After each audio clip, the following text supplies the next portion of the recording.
Good morning everyone, কেমন আছো তোমরা সবাই? আশা করছি সবাই অনেক ভালো আছো। আমার ছোট্ট মিনি ব্লগে তোমাদের সকলকে জানাই স্বাগত।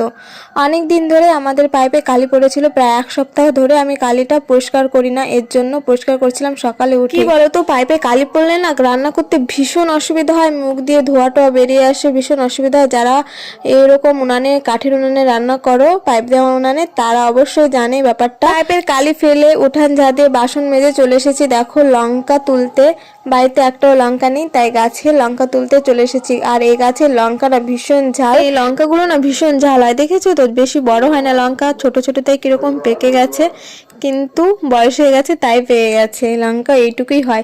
তারপর ভাই নিয়ে এসেছে মাছ, পাড়ায় এই মাছগুলো এসেছিল, জ্যান্ত মাছ, রুই পোনা মাছ। এগুলো এখন আমাকেই কাটতে হবে, ঠাম্মা থাকলে তো ঠাম্মা কেটে দেয় মাছ, বেশিরভাগ আমি কাটি না।